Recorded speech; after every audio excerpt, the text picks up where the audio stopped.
नमस्कार, मी सौ ज्योती प्रकाश जावळे. इयत्ता 10वी, विषय विज्ञान आणि तंत्रज्ञान, भाग 2. प्रकरण नंबर 4, पर्यावरणीय व्यवस्थापन. या प्रकरणामध्ये आजच्या या भागामध्ये आज आपण पर्यावरण संवर्धन, एन्व्हायरमेंटल कॉन्झर्वेशन, यातला जो उपमुद्दा आहे प्रदूषणाचे परिणाम. पुढचा मुद्दा आहे पर्यावरण संवर्धनाची गरज, नीड ऑफ एन्व्हायरमेंटल कॉन्झर्वेशन. पर्यावरण संवर्धन आपली सामाजिक जबाबदारी. त्यानंतर यातील उपमुद्दा पर्यावरण संवर्धना संबंधात निर्माण केलेले कायदे. पुढचा मुद्दा आहे पर्यावरण संवर्धन आणि जैवविविधता. जैवविविधतेची संवेदनक्षम क्षेत्रे, धोक्यात आलेल्या प्रजातींचे वर्गीकरण. या सर्व मुद्द्यांचा आपल्याला आज अभ्यास करायचा आहे. प्रदूषणाचे प्रकार. आजच्या ह्या भागामध्ये प्रदूषणामुळे होणारे परिणाम हे आपण बघणार आहोत. मागच्या भागामध्ये मानव निर्मित प्रदूषण कशा प्रकारे घातक ठरते याचा थोडासा आढावा आपण घेतलेलाच आहे. बघूया तर प्रदूषणाचे प्रकार. प्रदूषणाचे प्रकारामध्ये हवा प्रदूषण, जल प्रदूषण, भूप्रदूषण, जमिनीचं प्रदूषण होत असतं. याच बरोबरीनं हवा प्रदूषण, जल प्रदूषण, भूप्रदूषण, याचबरोबर प्रकाश प्रदूषण, प्लास्टिक प्रदूषण, किरणोत्सारी प्रदूषण, ध्वनी प्रदूषण असे इतर अनेकही प्रकार आहेत. या प्रकारांचा आपल्या मानवी जीवनावर कोणकोणता परिणाम होतो ते आपण बघू. पर्यावरण प्रदूषण यामध्ये नैसर्गिक प्रदूषण सुद्धा होत असतं आणि मानव निर्मित प्रदूषण सुद्धा होत असतं. नैसर्गिक स्रोतांमधून व नैसर्गिक प्रक्रियांतून निर्माण होणारे प्रदूषण जे आहे ते म्हणजे नैसर्गिक प्रदूषण होय. मानव निर्मित प्रदूषण म्हणजे काय, तर मानवी हस्तक्षेपामुळे होणारे प्रदूषण म्हणजेच मानव निर्मित प्रदूषण होय. उदाहरणार्थ ज्वालामुखी होते आणि ह्या ज्वालामुखीच्या उद्रेकामुळे वातावरणामध्ये प्रचंड प्रमाणाचा धूर आणि राख हे पसरलं जातं आणि ह्या धुरामुळेच काय होते, हवेतील प्रदूषण होते. त्याचबरोबर कारखान्याच्या धुरामुळे किंवा कोळसाची भट्टी जी जळते त्यांच्यातून होणाऱ्या धुरांमुळे हवेचे प्रदूषण होत असते आणि हे सर्व प्रदूषण जे आहे हे मानव निर्मित प्रदूषण आहे. नदीला पूर आल्यामुळे नदीचं पाणी कसं होतं, गढूळ होतं, ते पिण्यायोग्य राहत नाही. त्या पाण्याचे प्रदूषण नैसर्गिक, तर कारखान्यांचे पाणी हे सांडपाणी, कारखान्यांचे जे सांडपाणी आहे हे नदीत सोडल्यामुळे पाण्याचे प्रदूषण होत असते आणि कारखान्याचे पाणी पाण्यात जलसाठ्यामध्ये सोडल्यामुळे ते जलप्रदूषण होत असते आणि हा मानव निर्मित प्रकार आहे. प्रदूषणाचे प्रकार अनेक आहेत. हवा, जल, ध्वनी, किरणोत्सारी, भूमी, औष्णिक, त्याचबरोबरीने प्रकाश, प्लास्टिक, किरणोत्सारी प्रदूषणे असे अनेक प्रकारचे प्रदूषणाचे प्रकार तुम्हाला माहितीच आहे. त्यांचा सजीव सृष्टीवर परिणाम होतो, खूपच वाईट परिणाम होतो. त्यामुळे पर्यावरण संवर्धन आजच्या काळाची गरज आहे. पर्यावरण संवर्धन हे केलं पाहिजे आणि ते केलं तरच जसजीवांचे अस्तित्व हे टिकून राहील. या चित्रामध्ये बघा, या चित्रात दाखवल्याप्रमाणे वाहनांची संख्या वाढत आहे दिवसेंदिवस. स्वतंत्र वातावरणामध्ये हवेचे प्रदूषण हे झालेले दिसून येते. रस्त्याने जर जायला निघालो तर प्रचंड प्रमाणामध्ये ट्रॅफिक असते. प्रदूषण हे हवा प्रदूषण, जल प्रदूषण, भूप्रदूषण हे होत असते. आणि ते कशा रीतीने होते हे आपण मागच्या भागामध्ये पाहिलेलं आहे. हवा प्रदूषण म्हणजे काय, तर हवेत मिसळणारे कार्बन डायऑक्साईड, हायड्रोकार्बन, सल्फर, त्याचबरोबर नायट्रोजन ऑक्साइड्स, हायड्रोजन सल्फाइड्स इत्यादी वायूंमुळे, त्याचबरोबर हवेमध्ये असणारे धुलीकण, राख, कार्बन, शिसे, ॲस्बेस्टास यासारख्या घनरूप घटकांमुळे हवा प्रदूषित होत असते. असे बरेचसे कण हे हवेमध्ये असतात. रासायनिक व तेल शुद्धीकरणाचे कारखाने, औष्णिक विद्युत केंद्र, कागद कारखाने, कापड गिरण्या, सिमेंट उद्योग, दगड फोडणारी यंत्रे, सुरुंग लावणारे यंत्र, धातू ओतण्याचे कारखाने हे सर्व हवा प्रदूषणाचे स्रोत आहे. यातून निघणारे जे कण आहेत ते वातावरणामध्ये पसरले जातात आणि त्यामुळे हवा ही प्रदूषित होते. हवा प्रदूषणामुळे मानवी जीवनाला धोका असतो. मानवाला श्वसन संस्थेचे गंभीर असे आजार होतात. त्याचबरोबर दमा, कॅन्सर, बेशुद्ध पडणे, घसा खवखवणे, डोळ्यातून पाणी येणे इत्यादी विकार होत असतात. हे सर्व हवा प्रदूषणाचे परिणाम आहेत. तसेच तापमानामध्ये, वातावरणातील तापमानामध्ये सुद्धा वाढ ही होत असते आणि याचाच परिणाम हा पावसावर होतो. त्यामुळे आम्लवर्षा ही होते, कारण हवेमध्ये सल्फर डायऑक्साईड, नायट्रोजन डायऑक्साईड हे पसरलेले असतात आणि आम्लवर्षा होते आणि म्हणून वनस्पती आणि प्राण्यांवर त्यांचा विपरीत परिणाम होतो. वनस्पतींची वाढ खुंटणे, पाने वाळून जातात आणि त्यामुळे वनस्पती ही कोरडी होते, सुकते ती. हवा प्रदूषण कमी करण्यासाठी कारखान्यांमध्ये उंच धुरांडे वापरले पाहिजे, त्यांचा वापर केला पाहिजे. उत्पादन प्रक्रियेमध्ये सुधारणा केली पाहिजे, जेणेकरून हवा प्रदूषण हे होणार नाही.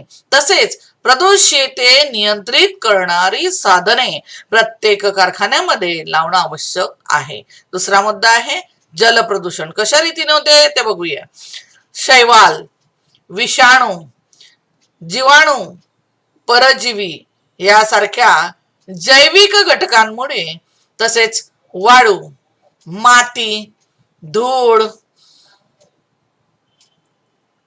तरंगणारे पदार्थ, क्षारांचा साका, चांदी, शिसे, जड धातू आणि किरणोत्सारी पदार्थ यासारखे असेंद्रिय घटक आणि या असेंद्रिय घटकांमुळे जल प्रदूषण हे होत असते.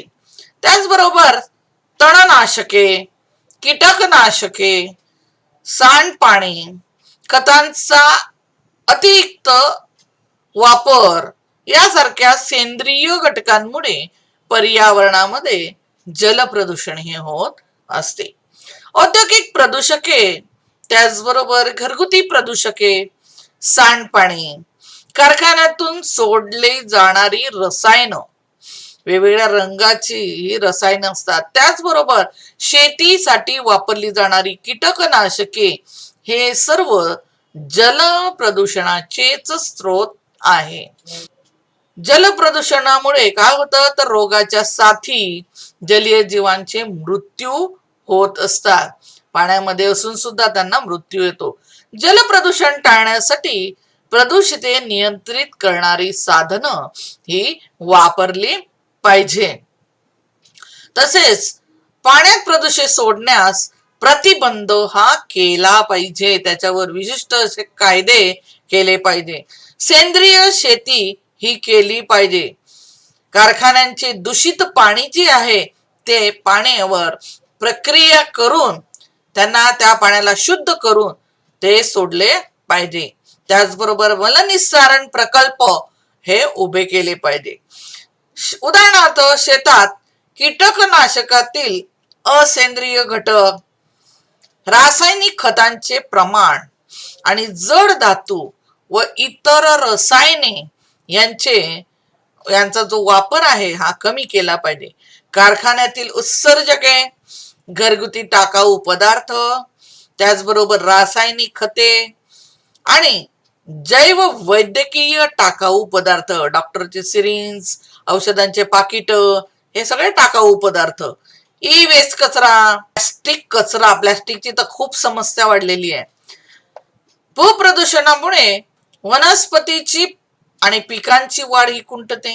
पोषक द्रव्याचे प्रमाण हे कमी होते आणि त्यामुळे हे सर्व परिणाम हा भूप्रदूषणावर होतो. आणि हे टाळण्यासाठी पदार्थांचे पुनर्चक्रीकरण आणि घन कचरा व्यवस्थापन केले पाहिजे.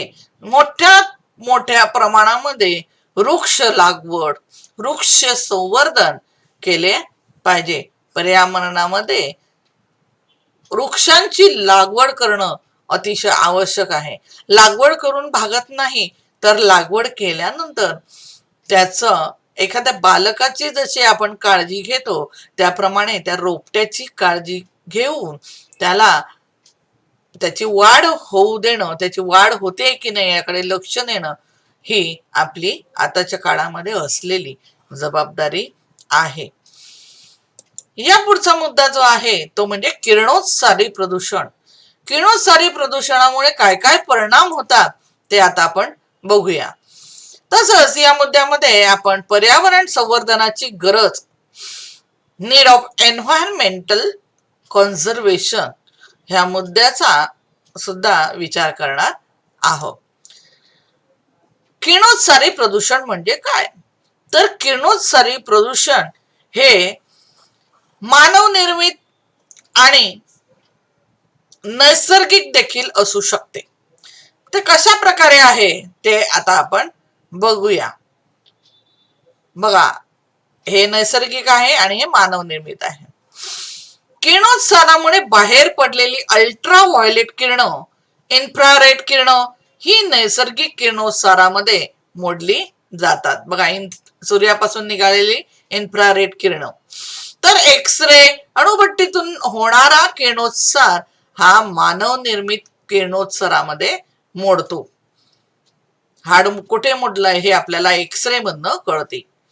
या किरणोत्सारामुळे जगामध्ये चेर्नोबिल, विंडस्केल, 3 माईल आयलंड यासारख्या मोठ्या दुर्दैवी घटना घडून गेलेल्या आहेत आणि त्याचे प्रतिसाद अजून सुद्धा मानवी मनावर आहेत. किरणोत्सारी प्रदूषणाचे परिणाम कोणकोणते होतात? तर पहिला, एक्स-रे मधून निघणाऱ्या किरणोत्साराच्या उच्च प्रारणांमुळे कॅन्सरकारी अल्सर निर्माण होतात. दुसरा, शरीरातील ज्या ऊती आहेत त्या ऊती नष्ट होतात. तिसरा परिणाम काय होतो तर किरणोत्सारामुळे जनुकीय बदल घडून येतात. साधी पेशी आहे ती कॅन्सर पेशीमध्ये निर्माण होते. तिचं डोळ्यावर सुद्धा एक्स-रेचा परिणाम होतो, किरणोत्सारी प्रदूषणाचा परिणाम होतो. अंधत्व येतं, परिणामी दृष्टी जाण्याची भीती असते. प्रदूषणामुळे विविध परिसंस्थेवर सुद्धा वाईट परिणाम होतो. तसेच आपल्या आरोग्यावर सुद्धा घातक परिणाम होतात. हवा, पाणी यांच्या प्रदूषणामुळे सजीवांचे जीवन हे धोक्यात आलेले आहे. सजीवांचे अस्तित्व हे धोक्यात येण्याची भीती निर्माण झाली आहे आणि म्हणूनच प्रदूषण नियंत्रण करणे हे खूप आवश्यक आहे आणि ती नैतिक जबाबदारी आहे.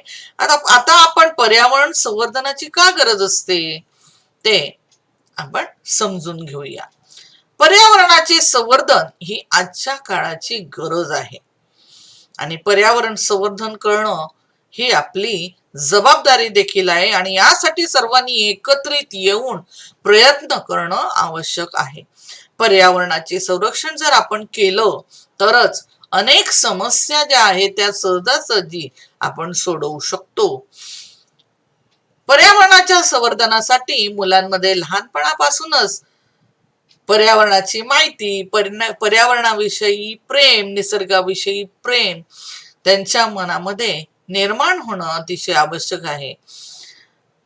सकारात्मक दृष्टिकोन ही मूल्य विद्यार्थ्यांमध्ये रुजवली गेली पाहिजे आणि त्यासाठी वृक्षारोपणासारखे कार्यक्रम हे केले पाहिजे. जगातील सर्वच विकसित, अविकसित, विकसनशील देशांनी पर्यावरण संवर्धनासाठी कंबर कसलेली आहे. त्या ठिकाणी या देशांनी पर्यावरण संरक्षणासाठी अनेक धोरणे अशी निश्चित केलेली आहे.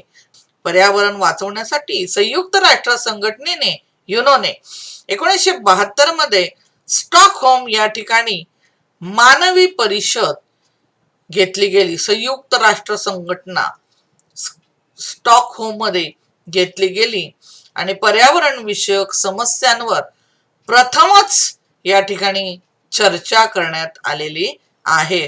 पर्यावरणामधील परिषदेमध्ये पहिल्यांदाच पर्यावरण विषयक समस्यावर चर्चा घडून आलेली आहे.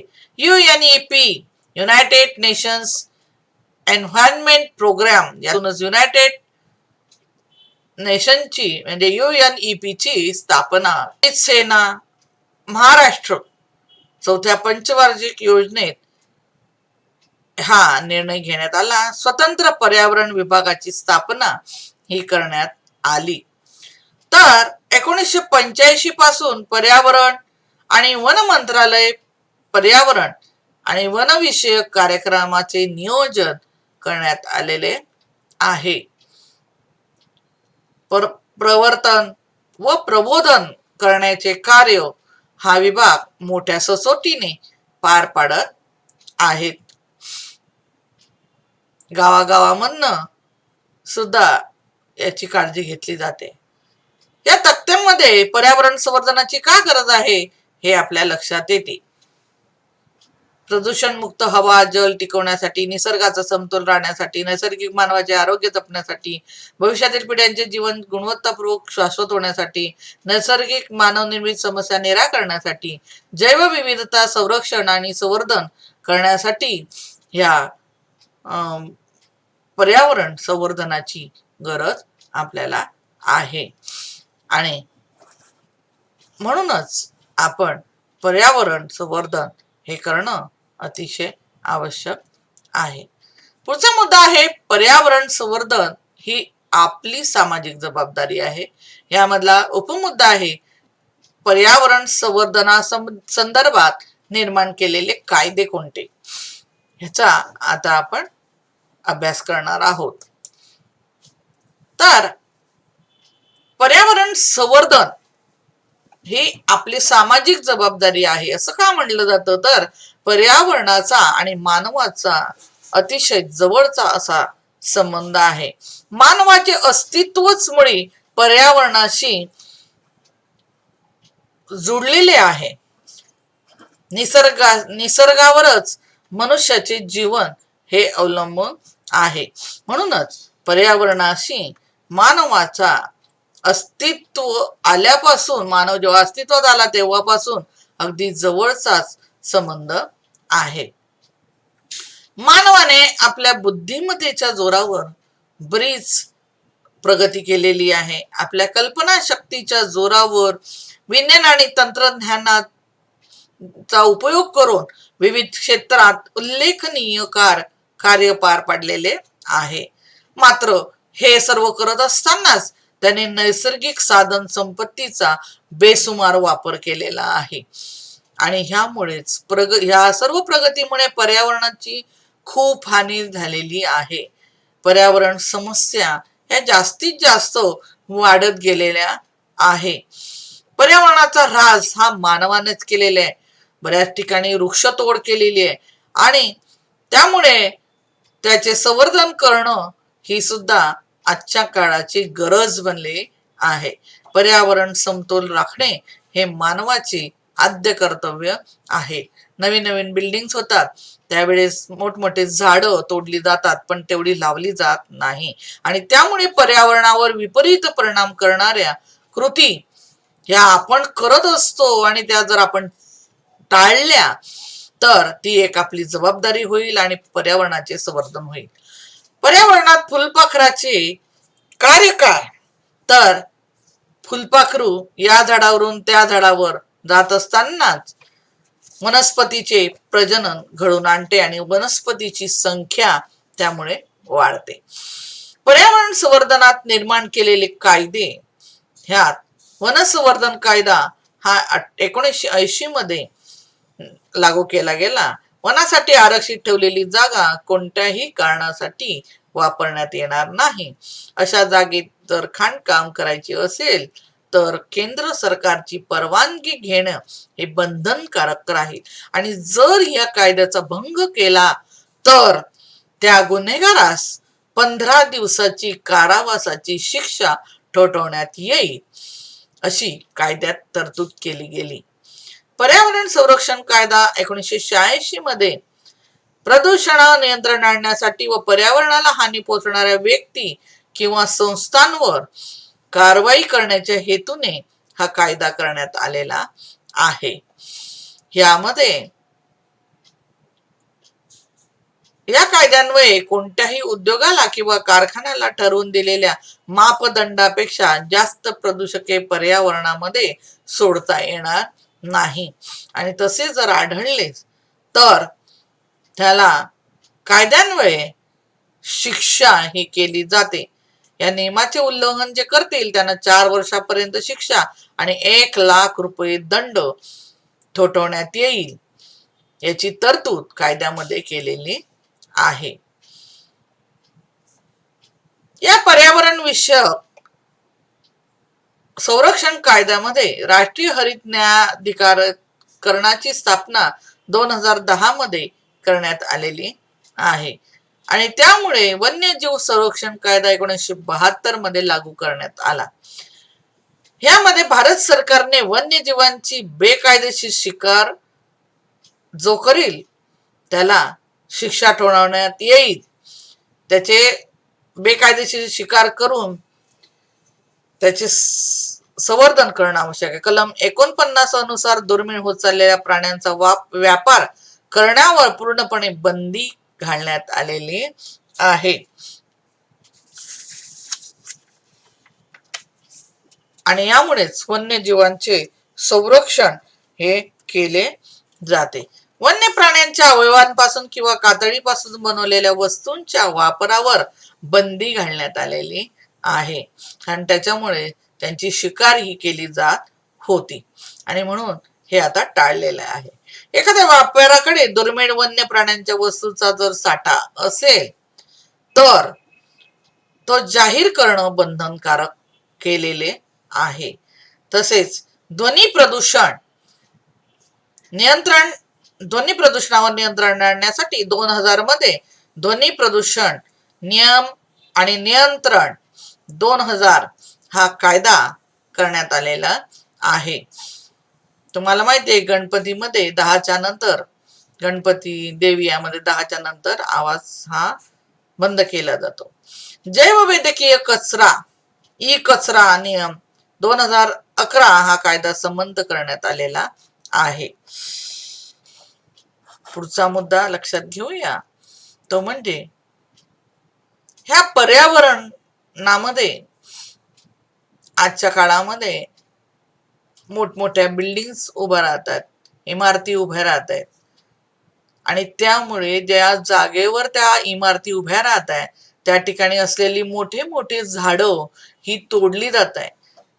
पण कोणताही बिल्डर किंवा औद्योगिक प्रकल्प करणारे हे पर्यावरणाची जेवढी हानी करतात तेवढंच पर्यावरणाचं संवर्धनाकडे लक्ष देत नाही. जेवढे वृक्षांची तोड केली जाते तेवढे वृक्ष लावले जात नाही. परंतु ह्या एका लहान माणसाची एक मोठी गोष्ट आहे. ही गोष्ट ह्या मुद्द्यामध्ये आपण बघणार आहोत. हे एका माणसाने कशा रीतीने जंगल उभं केलेलं आहे ते ह्या गोष्टीमध्ये आता आपण बघणार आहोत. त्याचबरोबर दुसरा पुढचा मुद्दा बघणार आहोत, पर्यावरण संवर्धन आणि जैवविविधता याविषयीची माहिती सुद्धा ह्या मुद्द्यामध्ये आपण घेणार आहोत. यातील उपमुद्दा आहे अनुवंशिक विविधता. पुढचा त्यातला उपमुद्दा आहे प्रजातींची विविधता, परिसंस्थेची विविधता. देवराई म्हणजे देवांच्या नावाने राखलेले व पवित्र समजले जाणारे जे वन आहे ते म्हणजेच देवराई. आणि हे देवराई परंपरेने चालत आलेले आहे. जंगल सरकारच्या वन खात्याने सांभाळलेले नसून हे समाजाने सांभाळलेले असते आणि हे एक अभयारण्य असते. ते कशा प्रकारचे असते ते ह्या मुद्द्यामध्ये आता आपण बघूया. तर एका लहान माणसाची ही एक मोठी गोष्ट आपण बघूया. 1963 मध्ये आसाम राज्यामध्ये आदिवासी भटक्या जमातीत यादव मोलाई पयांग नावाचा एक मनुष्य होता, कर्तबगार व्यक्तीचा जन्म झाला. याने 16व्या वर्षापासूनच जंगल कामगार म्हणून हा काम करत होता. एके दिवशी त्या गावाजवळून वाहणारी ब्रह्मपुत्रा नदी, या नदीला मोठा पूर आला आणि त्यामुळे ह्यामुळे काय झालं की आजूबाजूची असलेली जी साप आहे ती भरपूर मेली त्यामध्ये. आणि यावर उपाय म्हणून त्याने सर्वप्रथम 20 बांबूचे झाड लावले. त्यानंतर 1969 मध्ये सामाजिक वनीकरण विभागाने त्यातील 200 हेक्टर वनीकरणाचा प्रकल्प हा सुरू केला.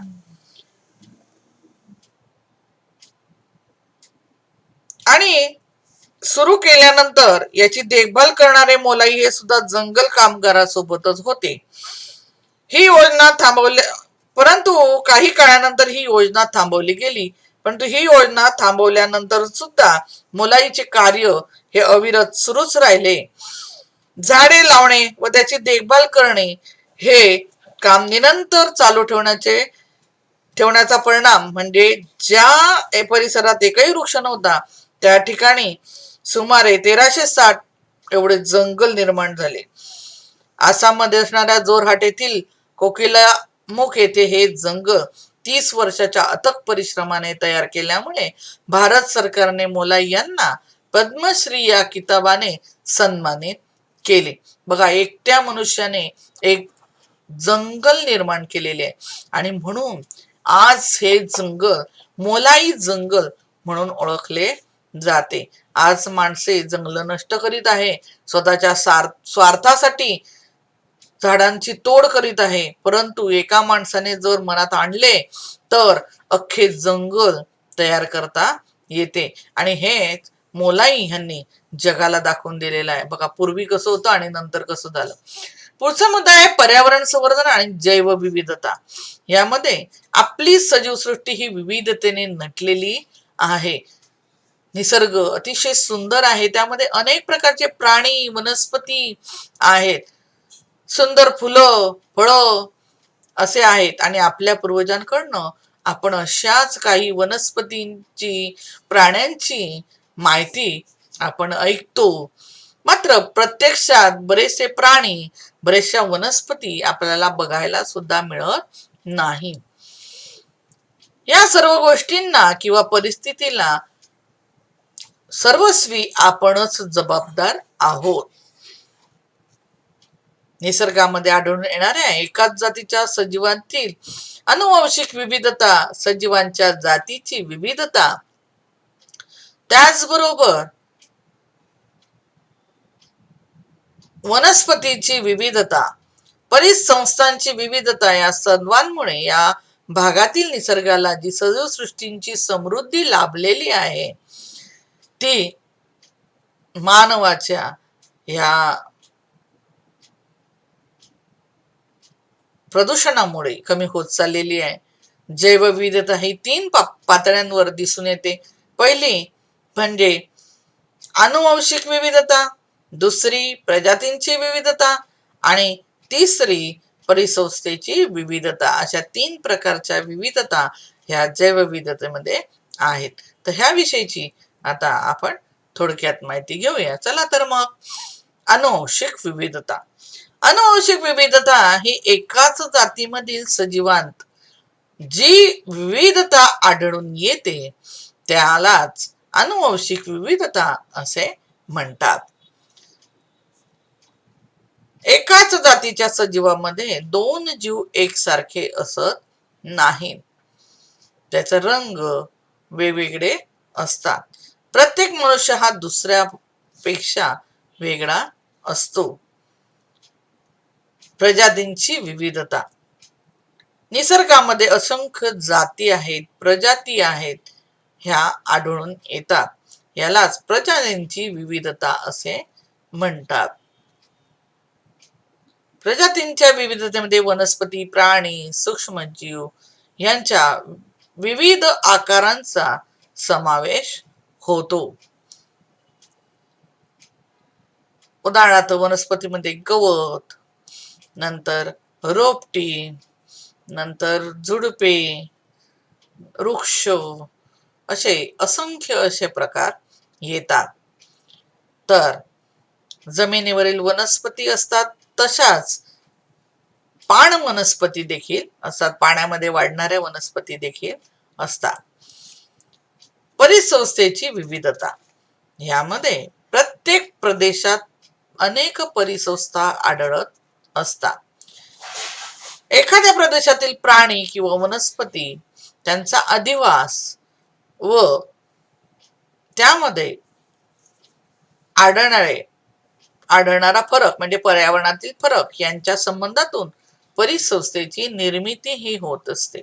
प्रत्येक परिसंस्थेमध्ये प्राणी, वनस्पती, सूक्ष्मजीव आणि अजैविक घटक हे वेगवेगळे असतात.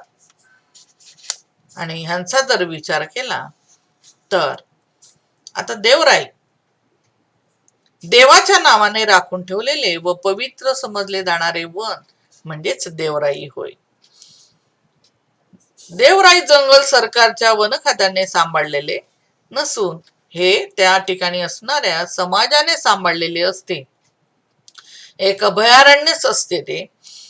देवाच्या नावाने राखून ठेवल्याने या वनाला एक प्रकारचं संरक्षण कवच असते. देवाचं वन म्हणून ओळखलं जातं. भारताच्या पश्चिम घाटातच नाही तर संपूर्ण भारतात आपल्याला जंगलाचे असे दाट पुंजके आढळून येतात आणि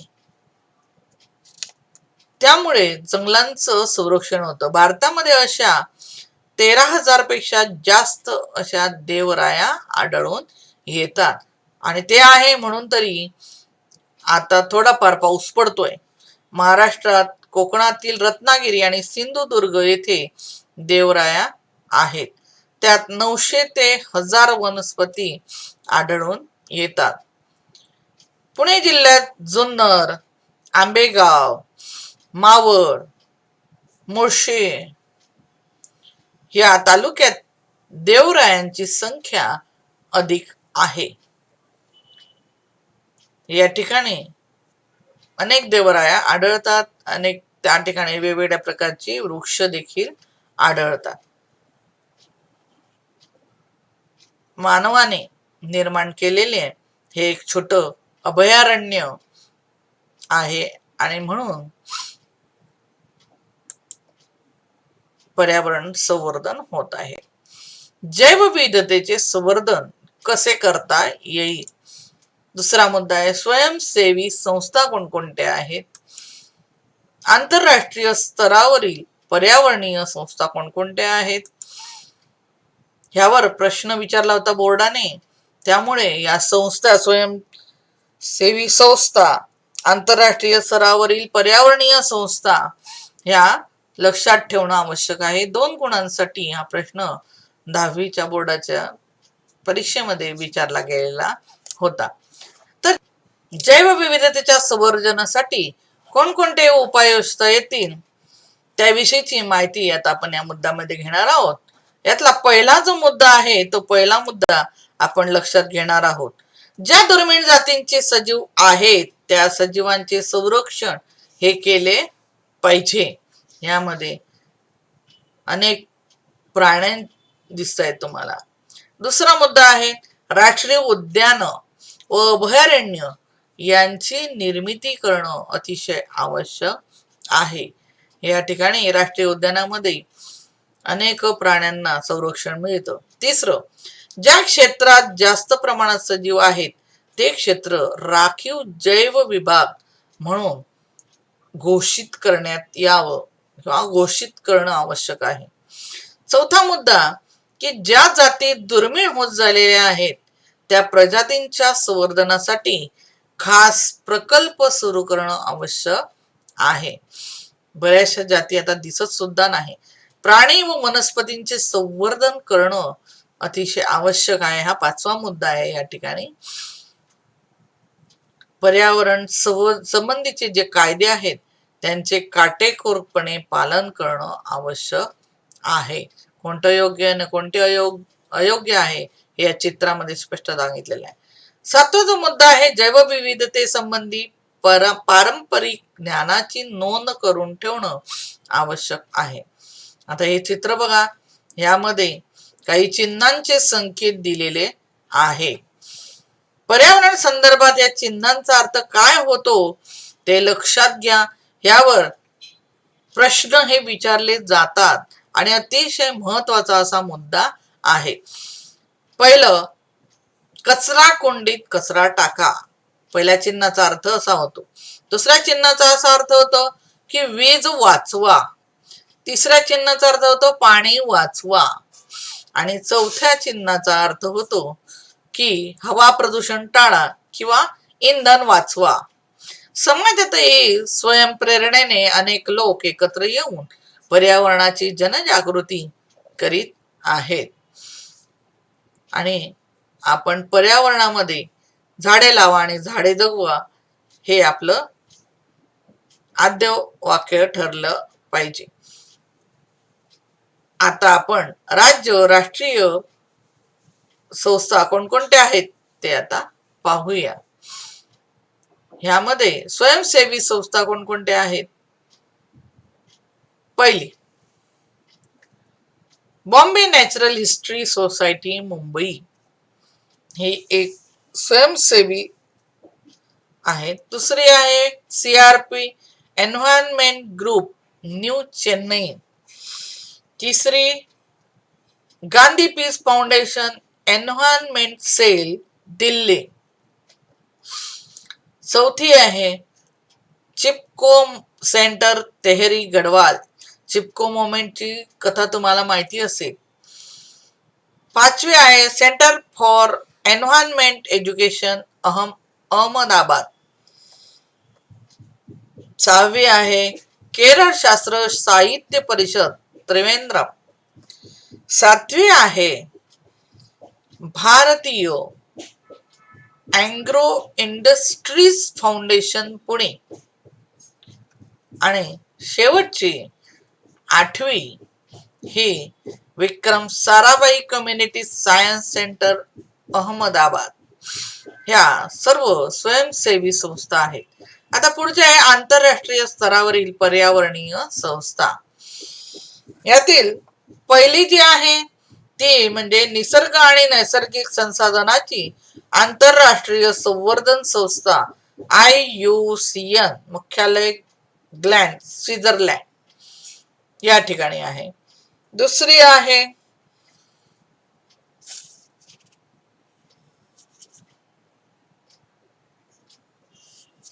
intergovernmental panel on climate change IPCC, मुख्यालय जिनिव्हा या ठिकाणी हे कार्यालय आहे. तिसरा आहे संयुक्त राष्ट्रसंघ पर्यावरण कार्यक्रम UNEP नैरोबी, हे केनियाला आहे. चौथं जे आहे ते म्हणजे world wild life fund. World wild life fund WWF हे न्यूयॉर्कला आहे. पाचवं बर्ड लाईफ इंटरनॅशनल मुख्यालय केम्ब्रिज या ठिकाणी आहे.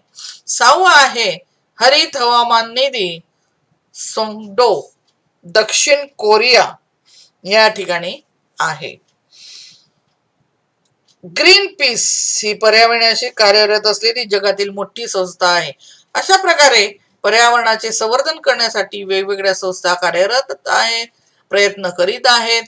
निश्चितच या सर्वांचे हे योगदान मोलाचेच आहे आणि आपली सुद्धा ही जबाबदारी आहे. आता ही आकृती बघा, पर्यावरणामध्ये माझी कोणकोणती भूमिका आहे ती मांडलेली आहे.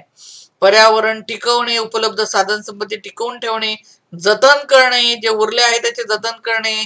दुसरं, हानी झालेल्या गोष्टींची पुन्हा हानी होऊ नये म्हणून उपाययोजना राबवणे, अज्ञात क्षेत्रे टिकवून ठेवणे, प्रतिबंध, संभाव्य धोके टाळणे. पूर्वी ह्या क्षेत्रांनी 15.7% इतका पृथ्वीचा भाग हा व्यापलेला होता आणि तो आता इतका कमी झालेला आहे. आज जवळपास 86% इतका संवेदनक्षम नष्ट झालेली आहे आणि आता फक्त किती उरलेला आहे तर 2.3% पृथ्वीच्या पृष्ठभागावर संवेदनक्षम क्षेत्राचे अखंड अवशेष फक्त शिल्लक राहिलेले आहे आणि एवढे 86% जे कमी झालेले आहे ते पुन्हा निर्माण करणं आपली ही जबाबदारी आहे. ह्यामध्ये 1,50,000 वनस्पतींच्या प्रजाती समाविष्ट आहेत. ह्या एकूण जागतिक स्तरांपैकी 50% आहेत आणि त्या वाढवणं आपली गरज आहे. भारतातील 135 प्राणी प्रजातींपैकी जवळपास 85 प्रजाती ह्या ईशान्य प्रदेशातील जंगलामध्ये आढळतात. बघा, ईशान्येकडचं जंगल आहे त्या ठिकाणी आढळतात. तर पश्चिम घाटात 1500हून अधिक जास्त प्रदेशनिष्ठ वनस्पतींच्या प्रजाती ह्या आढळून येतात. जगातील एकूण वनस्पतींच्या प्रजातींपैकी जवळपास 50,000 वनस्पतींच्या प्रजाती ह्या फक्त ठराविक प्रदेशामध्येच आढळून येतात आणि म्हणून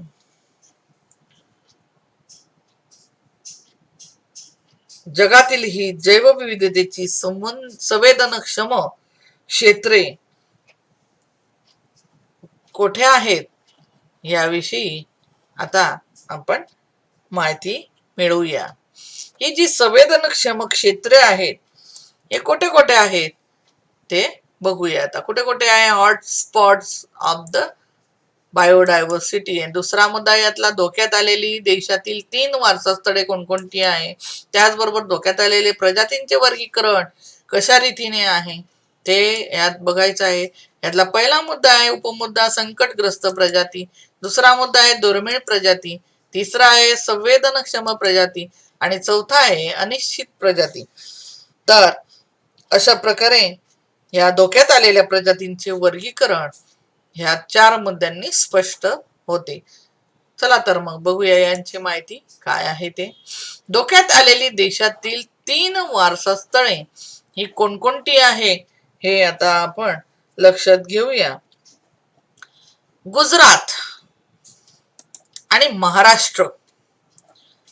गुजरात, महाराष्ट्र, गोवा, कर्नाटक, तमिळनाडू, केरळ या 5 राज्यात आहे. खाण उद्योग व नैसर्गिक वायूंच्या शोधासाठी पश्चिम घाटात विविध काम सुरू आहे आणि त्यामुळे पश्चिम घाटाचे अस्तित्व हे धोक्यात आलेले आहे व तेथे आढळून येणाऱ्या आशियाई सिंह, रानगवे या प्राण्यांचे अस्तित्व सुद्धा धोक्यात आलेले आहे. दुसरा मुद्दा आहे मानस अभयारण्य. हे आसाम या राज्यामध्ये आहे. या अभयारण्यास धरणे व पाण्याचा होत असलेला बेसुमार वापर यांचा फटका बसलेला आहे आणि त्यामुळेच तेथील वाघ व एकशंगी गेंडा यांचे अस्तित्व धोक्यात आलेले आहे. तिसरा आहे सुंदरबन अभयारण्य. पश्चिम बंगालमध्ये सुंदरबन अभयारण्य हे वाघासाठी राखीव क्षेत्र आहे. मात्र धरण, वृक्षतोड, अतिरिक्त मासेमारी त्यासाठी खोदलेल्या चरांमुळे तेथील वाघ व पर्यावरणासमोर मोठे आव्हान उभे राहिलेले आहे. कालांतराने हे वाघ या क्षेत्रातून नष्ट होतील की काय? आलेल्या प्रजातींचे वर्गीकरण मध्ये पहिला मुद्दा आहे संकटग्रस्त प्रजाती किंवा त्यांचा आदिवास इतका संकुचित झालेला असतो की त्या नष्ट झालेल्या आहेत. उदाहरणार्थ लायन, टेल्ड वानर, तांतोर ह्या प्रजाती नष्ट झालेल्या आहेत. दुर्मिळ प्रजाती यामध्ये बरीच संख्या कमी झालेली असते. ह्या प्रजाती विशिष्ट क्षेत्रामध्येच राहत असल्याने जलद गतीने नामशेष होतात. उदाहरणार्थ रेड पांडा, कस्तुरी मृगाचे तर नाहीच आहे आता. तिसरा मुद्दा आहे संवेदनशील प्रजाती. संवेदनशील प्रजातींची जीवसंख्या अत्यंत कमी झालेली असते आणि ती सातत्याने घटतच राहते आणि सातत्याने घटणारी जीवसंख्या हेच या प्रजातीचे चिंतेचे कारण आहे. उदाहरणार्थ पट्टेरी वाघ आणि गिरचे सिंह. चौथा आहे अनिश्चित प्रजाती. या प्रजाती आपल्याला धोक्यात असल्यासारख्या बसतात परंतु त्याच्या वर्तनाच्या काही सवयीमुळे उदाहरणार्थ बुजरेपणा ह्या प्रजातीबाबत कोणतीही विशिष्ट आणि ठोस अशी माहिती उपलब्ध नाही. उदाहरणार्थ शेकरू खार. IUCN म्हणजे आंतरराष्ट्रीय निसर्ग संवर्धन संघटना. ही संघटना विविध देशातील धोक्यात असलेल्या वन्यजीव प्रजातींची यादी तयार करते. या यादीमधील गुलाबी पृष्ठे संकटग्रस्त प्रजाती व हिरवी पृष्ठ पूर्वी संकटग्रस्त असलेल्या या धोक्यामधनं बाहेर पडलेल्या प्रजातींची नावे सांगतात. जागतिक वन्यजीव निधी संघटनेने 2008 साली प्रकाशित केलेल्या अहवालानुसार 1975 ते 2005 या 35 वर्षाच्या काळात जगात असणाऱ्या प्राण्यांच्या प्रजातींपैकी 30% प्रजाती ह्या नष्ट झालेल्या आहेत. दुसरं राखावया पर्यावरण, करू चला वनीकरण. तिसरं वनश्री हीच धनश्री. चौथं पर्यावरण रक्षण हेच मूल्य शिक्षण. कागदाची काटकसर म्हणजेच वृक्षतोडीला आवर. पर्यावरण रक्षणाची धराकास तरच होईल मानवाचा विकास. आरोग्याची गुरुकिल्ली शुद्ध हवा आणि शुद्ध पाणी हे आपण लक्षात ठेवूया आणि याप्रमाणेच वागूया. तर अशा प्रकारे या प्रकरणामध्ये आपण पर्यावरणाचं संरक्षण कसं करायचं ह्याचा अभ्यास केला आणि खरोखरच पर्यावरणाचं संरक्षण करणं ही आपली जबाबदारी आहे. नव्हे आपण त्यासाठी शपथच घ्यायला पाहिजे कारण आपलं जीवन सुखकर होईल. पृथ्वीवरील विविधता ही माझ्या आणि आपल्या कुटुंबाच्या आणि तिच्यामध्ये समस्त मानवजातीच्या अस्तित्वासाठीच आहे याची जाणीव ही सर्वांनाच असली पाहिजे. आपली समृद्धी, निसर्गाची समृद्धी जपण्याची जबाबदारी व तिच्या संवर्धनाची जबाबदारी ही आपण घेतली पाहिजे. पृथ्वीवरील वेगाने घटत जाणाऱ्या वन्यजीवांच्या आणि वनस्पतींच्या तसेच इतर प्राणीमात्रांच्या संख्येचे भान आपण लक्षात घेतले पाहिजे आणि त्यामुळे त्यांचे संवर्धन करणे, संरक्षण करणे, जतन करणे ही आपली जबाबदारी आहे आणि ही जबाबदारी आपण सर्वांनीच स्वीकारली पाहिजे आणि तेव्हाच या पर्यावरणाचं संवर्धन होईल. आता ह्यावर आधारित असलेले स्वाध्याय आपण लक्षात घेऊया. स्वाध्यायामध्ये पहिला जो प्रश्न आहे तो म्हणजे जैवविविधतेचे प्रकार सांगून त्याची उदाहरणे लिहा. दुसरा मुद्दा आहे जैवविविधतेचे संवर्धन कसे करता येईल. तिसरा मुद्दा जाधवमलाई पयांच्या गोष्टीतून आपल्यास काय बोध मिळतो. चौथा प्रश्न आहे जैवविविधतेची संवेदनक्षम क्षेत्रे सांगा. पाचवा प्रश्न आहे प्राणी आणि वनस्पतीच्या असंख्य प्रजाती धोक्यात येण्याची कारण काय, त्यांना कसे वाचवता येईल हे लिहायचं आहे. आणि सहावा प्रश्न आहे की खाली दिलेले चिन्ह संकेत काय सांगतात, त्या आधारे तुमची भूमिका काय आहे हे या मुद्द्यामध्ये लिहायचं आहे. आता चिन्ह संकेत कोणकोणते आहेत ते बघूया. पहिलं हे आहे, आपण याचा विचार केलेला आहे, माहिती आहे, कचरा कुंडीत कचरा टाकणे. दुसरं काय आहे,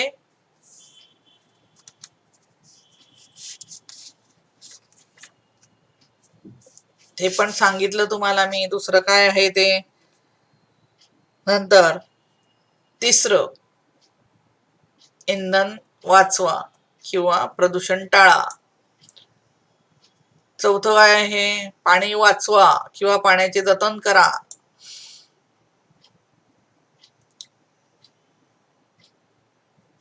पुढचा चिन्ह संकेत आहे हा, पुनर्वापर करा. याचा अर्थ काय, पुनर्वापर करा. पुढचा जो आहे हा, पाणी वाचवा, पाण्याचे जतन करा आणि सौर ऊर्जेची कास धरा. हे सर्व चिन्ह संकेत आहे. याचं स्पष्टीकरण करणं आवश्यक आहे. आज याच्या पुढचा जो व्हिडिओमध्ये आपण विज्ञान भाग 1 मधील 4थ्या प्रकरणाचा अभ्यास करणार आहोत.